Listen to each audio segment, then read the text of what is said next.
Ada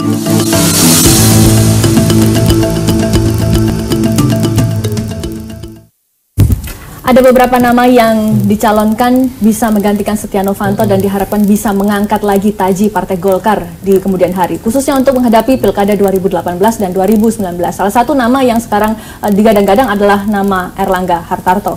Nah, sekarang saya ke Bang Jerry. Bang Jerry, kalau Pak Erlangga ini untuk maju menjadi Ketua Umum Partai Golkar selanjutnya, seberapa besar modal yang bisa dimiliki, yang ia miliki? Baik, jadi saya pikir Pak Erlangga itu kan karena salah satunya senior ya di Golkar, dan beliau itu juga sudah berapa kali duduk di kepengurusan dan sekarang beliau adalah menteri dan beliau juga berapa kali menjadi anggota DPR dan secara kegolkaran beliau udah boleh dikatakan sudah banyak pengalaman lah di sana.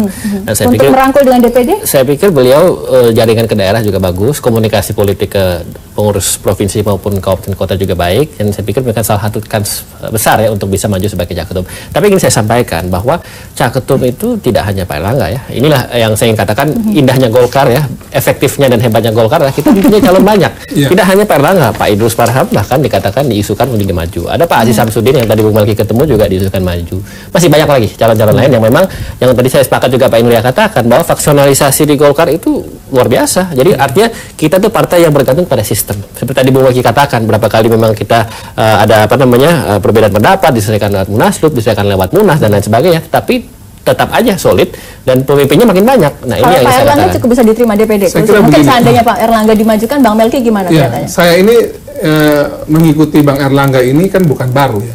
Waktu Munas pertama di Bali pada saat itu yang Bang Ical terpilih aklamasi itu kan Bang Erlangga juga mau maju itu. Saya di samping Bang Erlangga sampai putusan itu mengatakan memang Bang Ical aklamasi itu. Saya membantu Bang Erlangga langsung di sampingnya dia pada saat itu.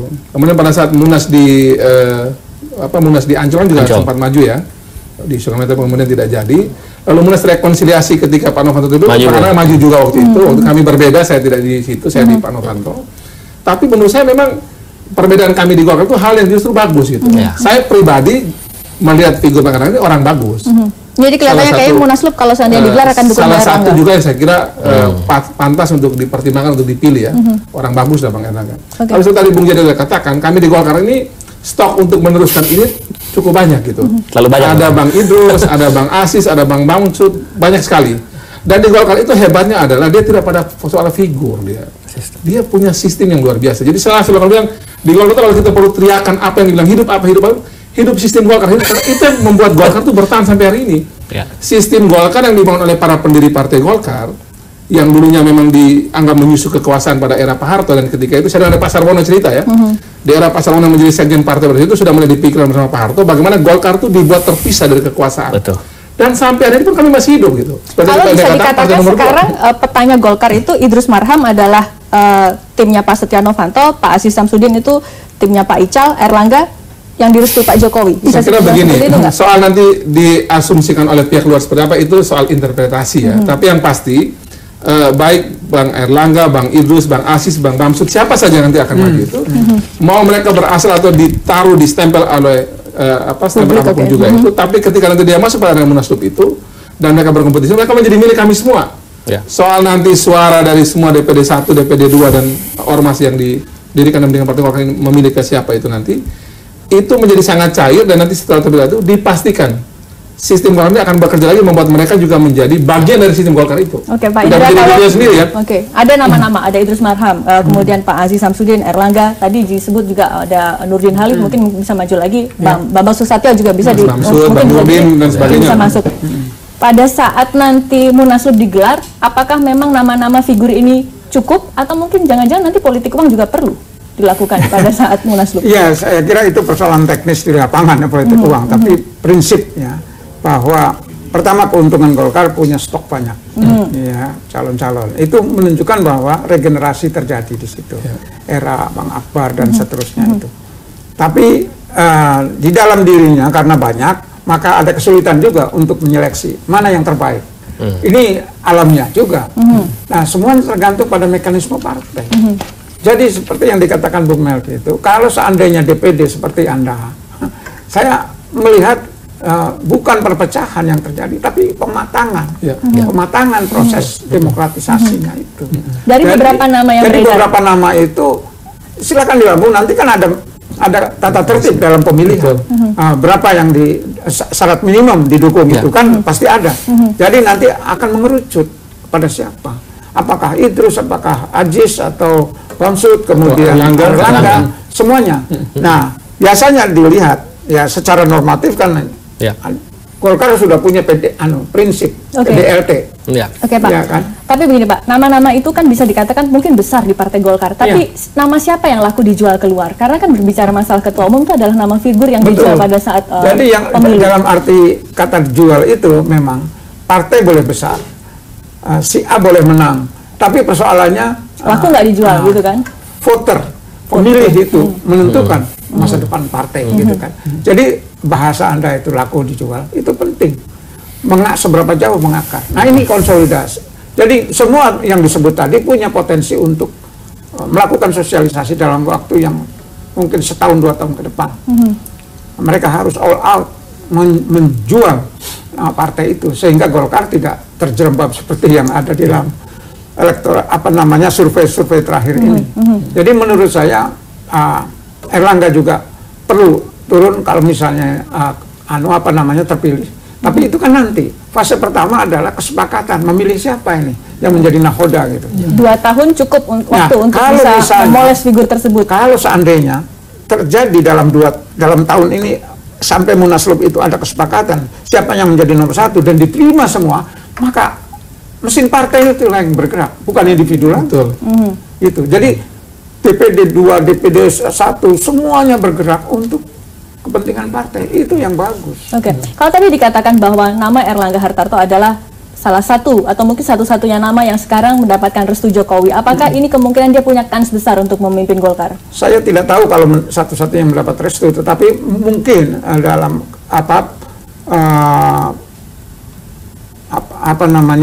karakter Jokowi untuk segera memihak. Saya kira dia terlalu hati-hati untuk begitu. Tetapi paling tidak dia mendorong agar mekanisme itu demokratis sehingga tidak menimbulkan perpecahan. Jangan sampai nanti kalau misalnya kembali lagi terulang lagi antara Bali dengan Ancol itu.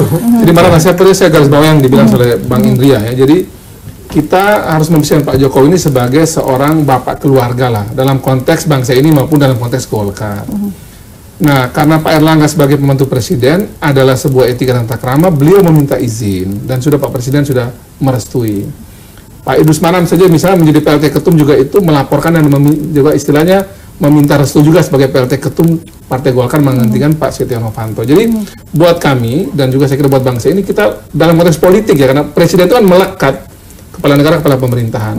Jangan kan partai politik, semua lembaga negara termasuk KPK pun juga itu harus menginduk pada presiden sebagai kepala negara. Jadi menurut saya gini Mbak Ratna, kita jangan menarik-narik presiden dalam konflik di Partai Golkar ini atau dalam dinamika Partai Golkar ini. Tapi saya percaya betul seperti Pak Presiden selalu katakan berkali-kali dipertegas juga oleh Pak Seska, Pak Sesnek bahwa Presiden Jokowi itu tidak mencampur urusan intern Partai Golkar dan menyerahkan pada mekanisme dan aturan Partai Golkar. Itu intern Partai Golkar selesaikan. Itu yang dari saya berkali-kali katakan bahwa semestinya di Partai Golkar ini konsensus itu dibangun dulu, dimatangkan. Bila perlu jangan lagi ada opsi-opsi deh. Karena kita bisa bicara sendiri nih. Setelah kita matangkan di internal Partai Golkar, barulah kita melapor pada Pak Presiden Jokowi dan Pak JK gitu. Nah, kalau hari ini kita dengan belum matang ini kita sudah bawa kepada Presiden kan, yang dibilang oleh banyak pengamat kan kita dan juga Marata disampaikan, jangan sampai kita menarik-narik Presiden atau Pak JK dalam konflik ini. Karena bagaimanapun beliau ini adalah Presiden dan Pak JK itu wakil Presiden senior Partai Golkar. Jadi kita matangkan dulu di internal Partai Golkar dan saya yakin pasti bisa. Itu saya respon pasti bisa boleh ya. Tadi saya menyambung menarik nih yang tadi Bung Melki bilang, jangan menarik-narik presiden atau siapapun termasuk juga Pak Pres dalam konteks. Saya pikir memang Partai Golkar tidak menarik ya. Justru tadi yang Bung Melki katakan adalah kan presiden itu sebagai kepala negara, apapun itu kan, selain sebagai kepala pemerintahan ya. Kepala negara itu kan mengayomi seperti tadi yang Bung Melki bilang dari lembaga negara, bahkan LSM semua karena negara Indonesia. Artinya partai politik bagian dari NKRI kita, salah satu pilar demokrasi yang memang menjadi aset bangsa kita.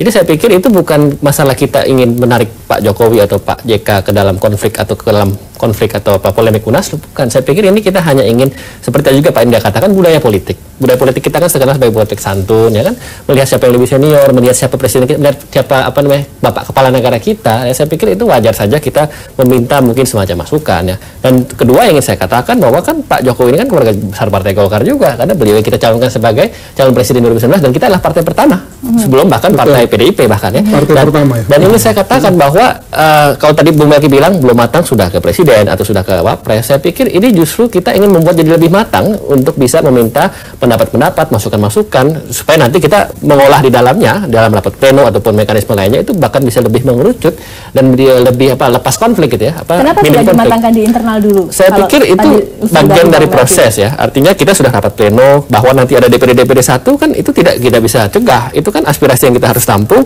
dan kita makin meminta banyak pihak masukan ya, tidak hanya presiden, saya pikir juga bisa ke tempat lain atau mungkin selama itu berguna dan juga itu fruitful buat hasil yang bisa kita ambil sebagai keputusan, saya pikir tidak masalah. Tetapi yang perlu diingat adalah kita tidak menyalahi mekanisme organisasi karena rapat pleno itu tidak mengekang ya kebebasan berpendapat dan berekspresi dari daerah. Ini yang kita perlu luruskan. Banyak mungkin media atau mungkin beberapa pihak mengatakan bahwa ini pleno tidak bisa. Jeda sejenak tetap bersama kami saudara di Saling Silang. Di segmen selanjutnya kita lanjutkan diskusinya. Jadi poinnya adalah media itu.